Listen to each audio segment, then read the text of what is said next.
Hello again from Elation Productions. What I have here today is a reciprocating micro sander from Micromark. This version runs off 120 volts and plugs straight into the wall outlet. There's also a very similar model from Proxxon Tools, which I believe is essentially the same size but runs off 12 volts DC and needs a power pack to run it. I paid about $90 for the one I have here. Well, the Proxxon version usually goes for only $40 or $50, but you have to also keep in mind that you're going to need some sort of power supply for it too, which will run you another $35 to $60 depending on what kind of supply you want. The one advantage, though, I can see with the Proxxon is you can get a variable power supply and adjust the speed of the tool if you want. I like this Micromark version because I don't need a power supply or have to find a place to put it on my already cleared workbench. Anyway, I bought this little oscillating pen sander a year or two ago, and I didn't really use it much at first. And I bought it for working on these little aluminum boxes that I was making for an art collab with a friend. I figured it'd be good for polishing, grinding the welds out of the corners here, get them all nice and clean, and be able to get into the tight corners there. However, the project kind of petered out before I really had a chance to use the tool that much, so it mostly just sat in my toolbox for a while. Now, just a couple months ago, I started making these clamp knobs for the tailstock on the TAG micro lathe. Some of the knobs were basic, and some I enjoyed making more decorative and ornate.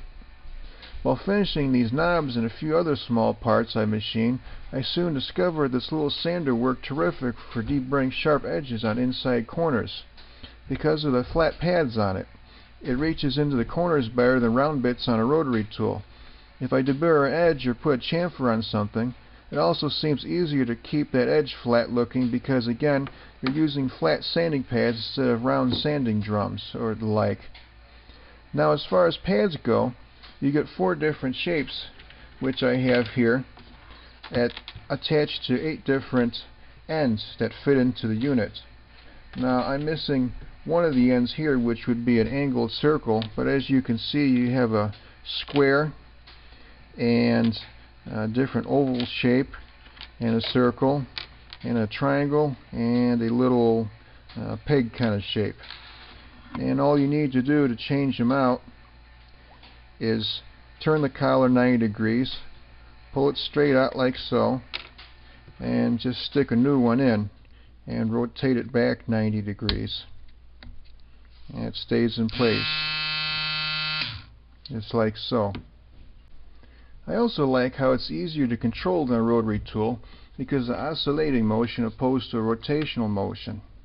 You're moving back and forth at a high speed but a short stroke. And the stroke on this, I believe, is only 4 millimeters or a little bit over 1/8 of an inch. So if it grabs or catches an edge, it's not going to kick very far. The back and forth action tends to counter itself too, so it's not going to want to pull in one direction, possibly run away from you like a rotary tool might if you're not careful. After using it for deburring operations for a bit, I've grown more fond of this tool. Being realistic, though, this isn't a totally perfect machine, and has plenty of things it doesn't excel at too. It doesn't have all the versatility a rotational tool has. I can do sanding and some polishing if I retrofit pads for it, but that's pretty much it. I think with some creative adapters this might be able to do a few more things, like its larger counterparts, those popular oscillating multi-tools that came on the market several years ago. Still, even if I could be adapted to do more, it lacks power to be useful in the same sort of way. Now, I don't see that as a bad thing totally either. I wouldn't use one of these if I needed to remove a lot of material, but its lack of power makes detail work less prone to mistakes like that too. So overall, if you're looking for a tool to help with fine detail sanding on your projects, this may very well be a better option than even a rotary tool can offer. It doesn't offer the versatility of a rotary tool, but better reach and better control instead. So ends this little review on the Micromark sander, and technically the Proxxon unit too. Anyhow, now as both another giveaway and a segue into an upcoming video, I want to offer a sheet of these 320 grit adhesive sanding pads for these tools. I will mail out not one but 2 sheets of these to the first 3 people just to leave a comment below asking for them. First come, first serve on this. As before, I always appreciate likes and subscriptions, but don't require it to claim these. As you can see, these are not actually official Micromark or Proxxon pads, but rather ones I made myself. You'll notice too I have a sheet with little extra rollers of square shape, as I use most of these more often. Anyway, this is where the segue comes in, and I review how I made these. Now, how did I make these? Why, on my new laser cutter.